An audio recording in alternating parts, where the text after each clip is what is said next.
we're just days within the election, and from Breitbart News here, it says Keith Ellison wields power to restrict freedom of assembly of political opponents at Minnesota Trump rally. My wife actually, she was, planning to go to the Rochester event. Well, she ended up getting called up to work as she was on her way down there. But initially they were saying this was going to be a really big event in Rochester, Minnesota. And thousands of people, I don't know, 25,000. And then at the last minute, Keith Ellison and the governor started demanding all these COVID protocols from the areas they were going to be at and all this. Basically, they were doing everything they could to use the excuse of COVID to shut down Trump's political rally. That tells me something that does tell me something that's actually hopeful, is I think they're starting to fear that Trump will win Minnesota. And that will be really bad for them as far as public opinion goes and things like that, and for the Democrat agenda in Minnesota. So hopefully this goes, hopefully Trump will win Minnesota, and that'll be a stepping stone where we can try to start taking our state back. In the article here, I'll just read the subheadline. It says, the venue for President Donald Trump's political rally in Minnesota, scheduled for Friday, will be restricted. This is looking to the past now. Will be restricted to only 250 people after Minnesota Attorney General Keith Ellison put pressure on the business owners of multiple locations. Okay, and then it says he demanded a COVID protocol thing. And it says after he returned to the rally, President Trump accused local Democrat officials and Governor Tim Walz of trying to get him to cancel the event. He says, your far left, this is what Trump said here, your far left Democrat Attorney General Keith Ellison and your Democrat governor tried to shut down our rally, silence the people of America, and take away your freedom and your rights, Trump said. I mean, think about this. I mean, this is the kind of stuff that would happen in a third world dictatorship, where the dictator finds some excuse to shut down his political opponent. This is... These people there, and then they try to say, well, we're doing it for the good of the people. We're trying, you're not thinking for other people, and that's why I'm doing it. No dictator is going to be saying, I'm doing this because I hate you, and there's no good reason for it. They just don't do that. They come up with all of these excuses, all of these lies to try to make themselves look like the great benefactors of society. And that's what Keith Ellison and Governor Walz are nothing but third world dictators dictating to Minnesotans what we should do. It's very alarming, them using that kind of power to shut down political opponents.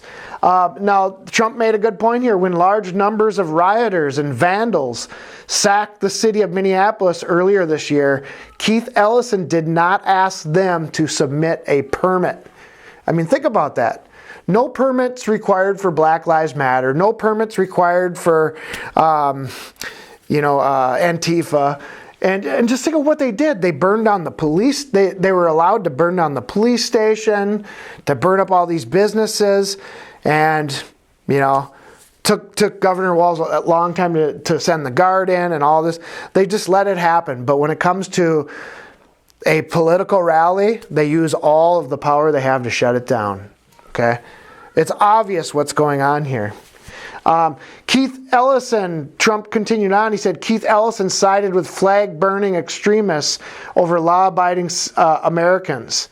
Trump wrote, he treats you like second-class citizens. He believes that the pro-American voters have fewer rights than anti-American demonstrators. I don't think anybody could have put it any better than that. That's exactly what happened. And then he continues on. I guess there's another good one here. Keith Ellison and Joe Biden want to imprison you in your homes while letting anarchists, agitators, and vandals roam free as they destroy your cities and states. The Democrat Party wants you to be banned from peaceful assembly while they allow their supporters to burn down a police precinct. Okay? All right, after reading all those quotes, I think it's appropriate to read some scriptures related to this. Proverbs 29 verse 2 says, "When the righteous are in authority, the people rejoice, but when the wicked beareth rule, the people mourn." Okay? And that's what's happening in Minnesota under Walz and Keith Ellison. The conservatives and anybody with an actual brain, I should say, anybody that has any common sense or understanding right now is mourning. We're upset. We're like, why are they forcing this false agenda on us? We're not living our lives normally. We can't even participate in sports like we used to. Businesses can't run the way they used to, all based off of a lie. And they keep shoving it down our throats. Proverbs 28 verse 4 says, "They that forsake the law praise the wicked, but such as keep the law contend with them." Okay?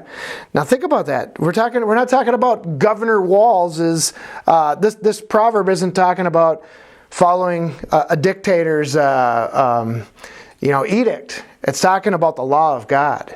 Okay? So they that forsake the law or the law of God praise the wicked. And that's the kind of rulership we're under right now. These are your liberals. They hate biblical law. They hate biblical Christianity, and they praise Governor Walz, and they praise Ellison, and they praise anybody and everybody that stands opposed to biblical law or biblical Christianity. That's where we're at in time right now. And such as keep the law, contend with them. That's what we do. We are against them. We contend with them. And so forth. Proverbs 28 verse 5 says, "Evil men understand not judgment." They don't understand the difference between right and wrong. They don't understand how to be impartial according to biblical law. But they that seek the Lord understand all things. Okay? So evil men, they don't understand righteousness. But those that seek the Lord, these are your biblical Christians, those that study their Bible, they know what's going on.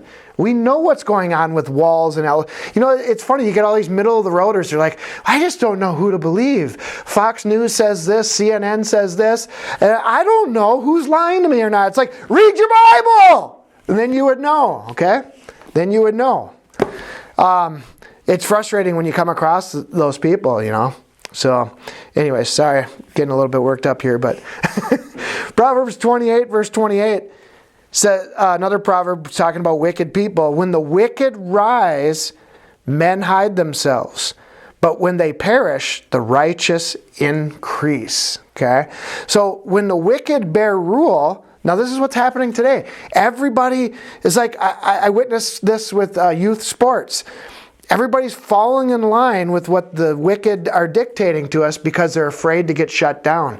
We don't necessarily like to have to do all these restrictions, as far as how many people can come in and watch games and practices and all that. But if we don't do it, they're going to shut us down. So what are we supposed to do? So everybody is, basically trying to hide themselves in the sense that they don't want to get caught violating the edict of the governor because they're afraid that they will be shut down. Same goes with businesses and so forth. They just want to hide and not be that person that gets in trouble. Proverbs 28 verse 15 says, "As a roaring lion and a raging bear," interesting, we have the lion and the bear in the book of Revelation as part of that beast kingdom. "So is a wicked ruler over the poor people," or over your common working people. That's what Governor Walz and Keith Ellison are to Minnesota right now. They are like a roaring lion and a raging bear. Okay, they are oppressing us. They are attacking us. They are threatening us. With their power. In other words, a lion and a bear, those are symbols of dictatorships, of rulers that are unjust. They devour the people, okay, with oppression. And so anyways, after, reading some of those quotes from Donald Trump about that and reading some of these proverbs, this is where we're at in Minnesota. We've got a couple of dictators trying to control our nation and take away our freedom. Does anybody have any questions or comments? In fact, I will say one more thing. Those two guys, they should be put in prison for what they've done. I guarantee a case could be made. I can't say I guarantee, but it would be highly doubtful if a case couldn't be made to show that they purposely let the rioters burn down the police precinct. They purposely let them riot. They let that Indian guy pull down the statue right in middle of daylight while all the cops were there. They stood by, the Minnesota State Patrol. Columbus, yeah. They pulled down the Christopher Columbus statue in the front of the Capitol. And Governor Walz had forewarning of all this. He purposely let it happen because it was symbolic to he and his voters that they're destroying the old white Minnesota. All the bad white history Minnesota has, And so it's all planned, it's all perpetrated, and in other words, Governor Walz and Keith Ellison are the leaders of the anarchists. They are the leaders of those that burned down that precinct. And I don't know how anybody could make any mistake about that. They let it happen, they fueled the fire, and I think they should be held responsible. Anyways, questions or comments? I think it's borderline. I think it's treasonous, not just Walz, but all the governors and what Biden wants to do and all that. They're purposely harming our country and hurting people that are suffering in multiple ways, and businesses and our economy. And they're purposely doing it solely for political gain, and I don't know what could be more treasonous than that. Yeah. And I just wish there would be somebody going to jail. I don't know. There's been too much corruption going on in the country and in the state and everywhere. Like Omar, voting, involved in some voting scams where she's, I don't know even know the details of it. I just know it's a scam, and nobody's going to jail. Yeah. And if somebody doesn't start going to jail, it's just going to keep, improving their. They become fearless in their acts, and they'll just try to get away with more and more and more. I'm hoping and praying. Well, if Trump loses, nobody's going to go to jail. But yeah, it's extremely frustrating. If this kind of stuff happened in 1776, these Governor Walz and Ellison would be tarred and feathered. Yeah. I mean, some of it. Or worse yet, hanging somewhere. I agree. Executed for treason. Yeah. They didn't put up with that crap back then, but now we do. But they do such a good job aligning it with, they're looking out for us and they're trying to protect us because we can't do it ourselves, and so they have